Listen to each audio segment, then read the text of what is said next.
Hey guys, it's Lord here, back again with another edition of Throwback Thursdays, and what I have for you today is the Kenner Mummies Alive Jackal. That is right, we are finally delving into the Mummies Alive line of figures brought to us by the fine folks over at Kenner.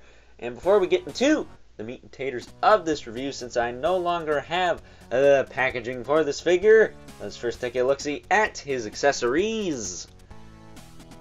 Well, he doesn't come with any weapons anyways, which kind of sucks because Jackal did use a bow and arrow in the show, if I'm not mistaken. He was the Royal Huntsman for Ramses back in the olden days of ancient Egypt, so it would have been nice to get that here.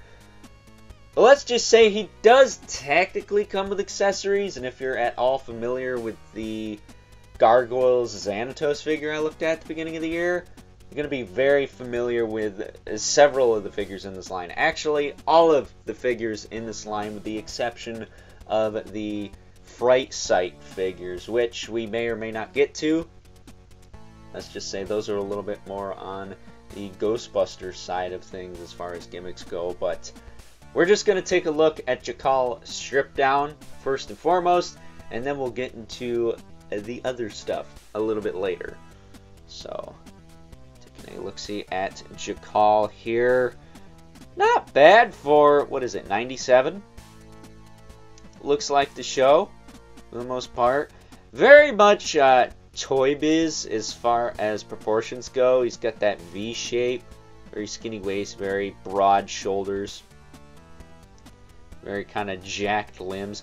And is it just me, or is it hilarious the fact that mummies are packing six-pack abs like over 2,000 years after they've been dead and decaying and stuff?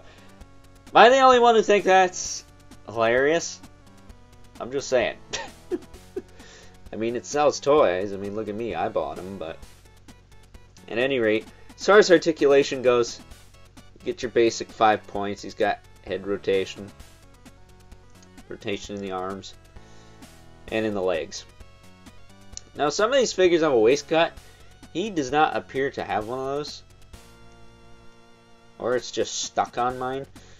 But he also has this little belt piece, which you can kind of spin around here.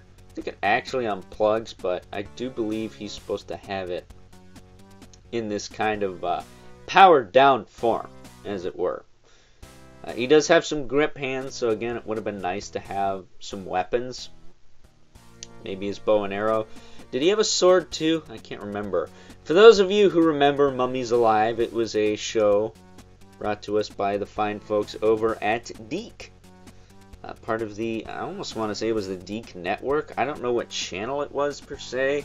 Whether it was Fox or CBS or NBC or whatever, but they also did G.I. Joe at one point. They brought us Where in the World is Carmen Sandiego, the animated series. I believe Carmen Sandiego was also a game show at first.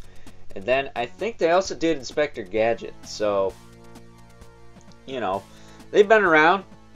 I don't think they're around anymore, which kind of sucks because we're just kind of limited to, what, Nickelodeon, Cartoon Network, and Disney nowadays, who have all gone down the porcelain bowl, as it were, as far as quality goes. Even though I'll tell you right now, Mummies Alive, I enjoyed it, but it is it isn't Gargoyles, I'll tell you that much. But if you like ancient Egyptian mythology and folklore and just that kind of stuff in general, because it's not just Egyptian stuff, you're gonna like this show. And growing up, I found out that a lot of shows I watched had a lot to do with archaeology and stuff, so maybe that's why I'm such a history buff. I really like history. And maybe that's why, because Mummies Alive, Gargoyles, even the freaking Jackie Chan cartoon. Yes, I remember that. And no, I don't have any toys for it, because they are crazy expensive. Even that had stuff to do with archaeology, so you know, it is what it is. But getting into the good stuff, for those of you who remember Mummies Alive, they kind of did this Power Rangers thing. where they'd call upon the strength of Ra, and they would armor up, much like the Power Rangers did. But unlike Power Rangers, this show was 10 times less ridiculous. So, as far as that goes, Jakal does come with several armor pieces. Starting off with this chest piece here, which clamps down right on top of him there. And he comes with some gauntlets, which you can clip onto his wrists. Now, granted, this is an old figure. You're probably going to need to heat up some of these parts to get them to stay on properly after a while if you take them on and off a lot. So just be wary of that. They can get loose, but I'll be honest with you, for a figure of this nature, these armor bits actually look pretty good on the figure. They don't look too big, they don't look too small, they look just right.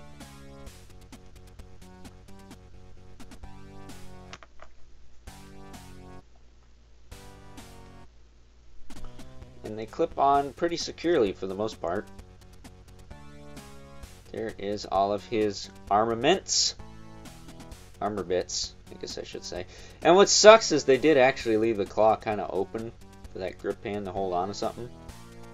So, you know, again, would have been nice to get one of his weapons. But it is what it is, I suppose. He also comes with his wings, which he didn't always have, so you could leave these off. I'm going to peg them on. Maybe that's why he didn't get any weapons, he got his wings instead.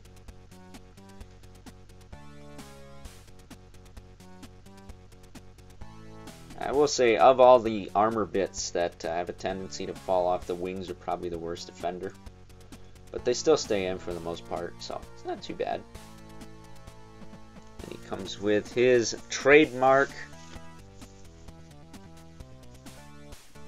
I left it over there. His trademark Falcon helmet. I believe it's a Falcon or a Hawk. His Horus helmet here. You can push down on his head there. And there you go. If I'm not mistaken, this guy was voiced by Cam Clark of Ninja Turtles fame. I think. Sounds like him. But there you go. There is Jakal with all of his armor. And of course the wings on the back are articulated, so you can spread them out. As I knock his helmet off here. His helmet doesn't stay on the best, but it gets the job done. You can have him soar into the sky and take the action and whoop some Shabti Trooper Stone Butte. Don't worry, we'll get to him. I'll explain what a Shabti is in that video, but really cool figure for 97. You know, this is late 90s after Spawn's been around and Gargoyles has come and gone. A lone tear for Gargoyles, my favorite show of all time. And even Mighty Ducks, I think, was still going at this time. For those of you who give a crap about anthropomorphic alien ducks that play hockey. And also suit up like Power Rangers to fight evil alien dragon dinosaur people. Yeah, the late 90s was an odd time for cartoons. But at any rate, this figure's really good for the era it came out in. Yeah, it's 5 points. That does kind of suck, but at the end of the day, that's kind of what Kenner was known for. They didn't really venture out past that 5 points, other than with Gargoyles, with the wings. It would later add some ball joint style articulation, or just the hinge joints. So, you know, it is what it is. It's a Kenner figure. It looks more like a Toy Biz figure, if I'm being honest with you, because when I think of Kenner, I think of the kind of straight up and down type. I don't think of this pseudo, you know, Manila stance, but it's ready for action. You know what I mean? It's got a little bit more going on, as opposed to a Batman animated series, which for the most part, those just stood there. They had a little bit of pre-posedness, but not a lot. But with that being said, that's about it for Jakal here. Really cool figure. Kind of wish we got a lot of other characters from this series. There was a biker dude who turned into a snake, and the Cree Summer voiced character Nefertina never saw a release over here in the States anyway. So, you know, if any of my overseas viewers happen to have that figure, hit your boy up, because he wants it really bad, but he doesn't have 3 bills to fork over for it. So, you know, shoot me an offer, but let's be reasonable here. With that being said, let's now move on and take a look at some size comparisons. First up here is Jakal, next to a couple other 90s figures I've already taken a look at on the channel. We have the glow-in-the-dark Ghost Rider from the deluxe motorcycle set from fine folks over at Toy Biz. Of course, we have Spawn 1 from Spawn Series 1 from the fine folks over at Todd Toys / McFarlane Toys. Y'all know about the name change by now. And I gotta be honest, McFarlane Toys always tended to lean towards the 6-inch side of things, so Spawn is a little bit bigger. But, you know, Spawn is typically depicted as a larger character, so you could make it work. That said, as I said before, Jakal is very much like a Toy Biz figure, so he scales nicely with good old Danny Ketch here.